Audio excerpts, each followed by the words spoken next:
Hey everyone, welcome back to my channel. So today we're going to be doing a review and also an eye tutorial on the new Morphe 3502 palette. If you're not sure of what it looks like, if you've been living under a rock, this is what it looks like. Just beautiful warm tone, like rich warm tone shades.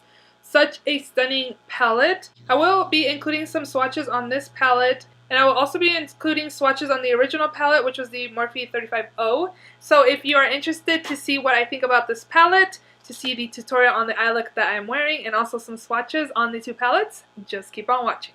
So Morphe Brushes recently came out with the newest palette to their line, which is the 3502 palette. And I will be showing you the original. So this is the original, this is the 35O. So this is the palette. Mine is Well Loved. And yeah, this is the 35O, the first one. And now they came out with the 3502, which is more like a sister palette. So this is the new palette that they just launched. And I will do a side-by-side for you guys. So the top one is the 3502 and the bottom one is the 35O. On the 35O, you can see that you get more vibrant shades, more fiery shades, oranges, reds, beautiful, beautiful shades. And on the bottom, you get more, I feel like you get some of the orange shades as well. But I feel like this is more leaning towards more cool tone, like over here. It doesn't feel like a very warm tone palette like the new 3502 does. So Morphe recently vamped up even their logo, and they vamped up their packaging as well. So when you order this palette, this is the new packaging on the box. Before it was just like all matte and it had Morphe just in the center part. And then in the back, you also get a little more information on this palette, the name of the palette, and then you get a little description about the palette, and then down, well, the ingredients down here as well. I love that Morphe puts their palettes in these bubble wraps so your palette is protected from shipping and stuff like that. I really like that they do that. And then here is the new 3502 palette. Let me show you guys the 35O. So this is the old logo on the palette, and this is the new one.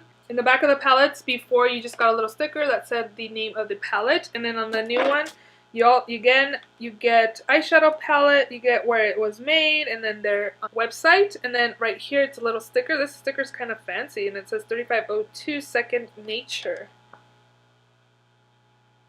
So now, I don't know if they're going to be doing this with all of their palettes or if they just did it with this one, but you do get a protector sheet with the names of the shadows in there, which is nice because instead of holding up the palette when you're doing a makeup tutorial, even though I did hold up the palette to show you guys the shade, you can just say the shade name and people will know what shade you're talking about. But these do kind of fly away sometimes.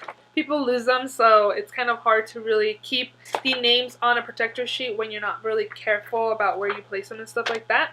And again, this is what the palette looks like. I found that these are really buttery compared to the older formula. This formula is really comparable to the Jaclyn Hill Morphe collab palette.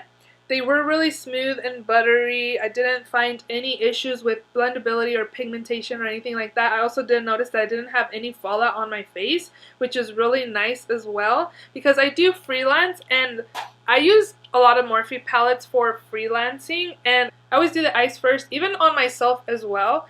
I always do the eyes first on them, and I find that they have like shadow down here, and on this one I had no shadow whatsoever. My face makeup was already done, and I still don't have any eyeshadow on my face, which I really appreciate because you are able to do your face makeup first and then do your eyeshadow.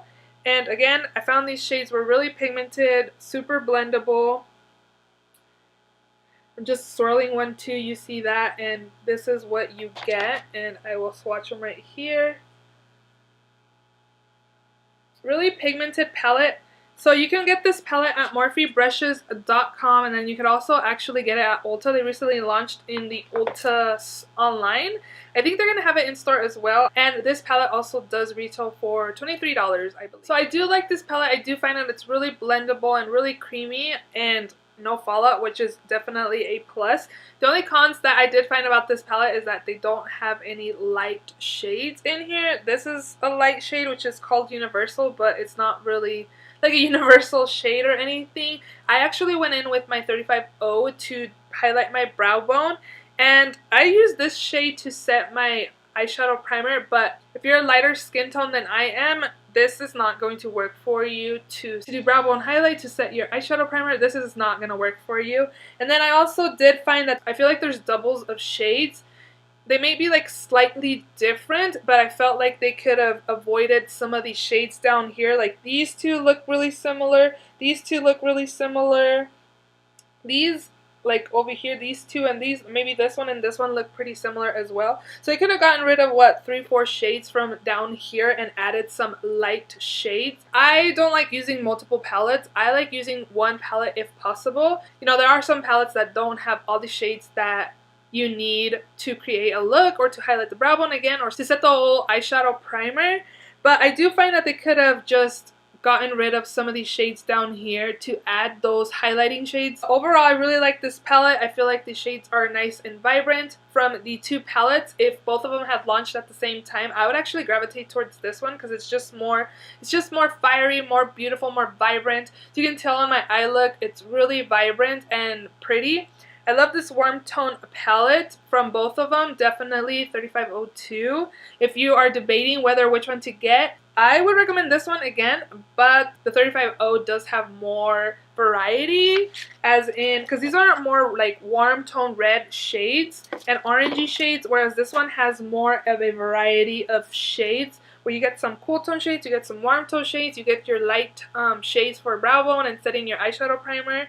This doesn't have a black like the 3502 does, but these shades are pretty dark that you're able to create a smoky eye with this palette as well. So overall, I give this palette a side thumbs up. Side thumbs? I give it a side thumbs.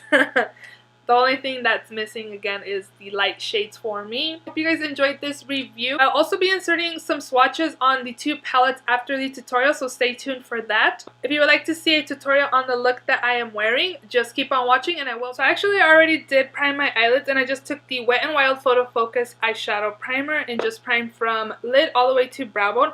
And I did set it as well, and I just took this shade right here, and it's called Universal. This shade is kind of a dark shade. It works for me because I'm more of a light medium skin tone, but if you are a light skin tone, this shade is going to be too dark to set your eyeshadow primer. So I would recommend going in with the Morphe 35O. I actually used this shade for my brow bone, but to set it I did use that Universal shade color. So the first shade I'm going to be taking in my crease is this one called Orb.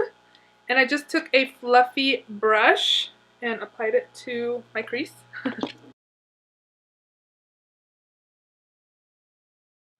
The next shadow I'm going to be taking with this same fluffy brush is this one right here, and it's called Heat. That color is really pretty. I really like this shade. It's like in between like a red and an orange shade. It's beautiful.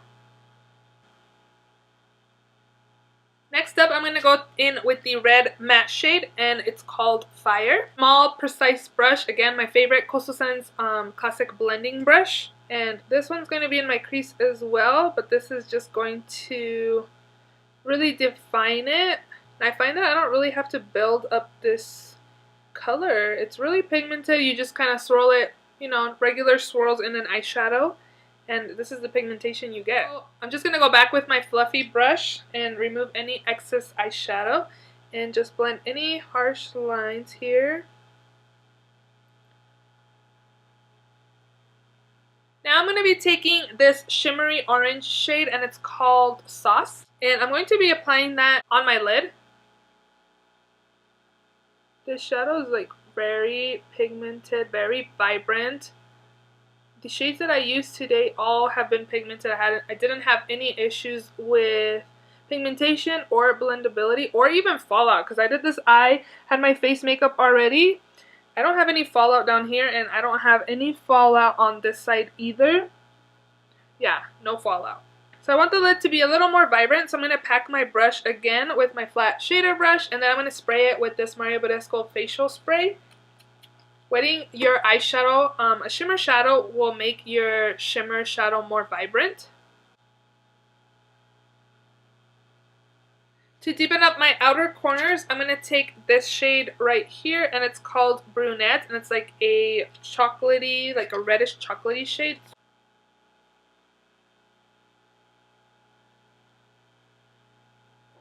I'm actually going to go into the Morphe 35O palette. And I'm going to be taking the lightest shade in this palette right here. And I'm going to be taking this shade to highlight my brow bone just because the Morphe 3502 doesn't have any light shades like this. And everybody and their mama pretty much has this palette. So you can take any brow bone highlight shade you prefer. It doesn't have to be from this palette. I'm going to go back with my fluffy brush and blend everything out. I'm going to do a wing liner for this look, and I'm just going to be taking my Sigma Wicked Gel Liner. It's just a black gel liner with my Sigma E65 small angled brush. So we're going to finish off the eyes. On the lower lash line, I'm going to be taking this Jaunted Blue.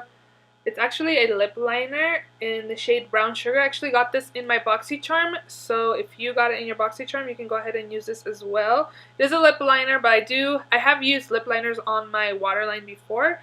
Just use at your own risk. That's like a really pretty, like, reddish brown shade. I'm going to be taking the same brush I took with my outer corners, and I'm just going to go back in with brunette. Now I'm going to go back with my Coastal Scents blending brush, back with Fire. And then I'm going to go in with this shade right here, which is called Pier, this shimmery shade, with my Wet n Wild pencil brush, and just applying it in my inner corners. So I did apply mascara to the lower lashes and also applied my lippy, and if you're wondering what's on my lips, it's this NYX Lingerie liquid lipstick in the shade Ruffle Trim. I hope you guys enjoyed this review and also this eye tutorial. If you did, please don't forget to give it a thumbs up. And also, please subscribe if you haven't already. If you would like to see swatches comparing the 3502 and the 35O, just keep on watching.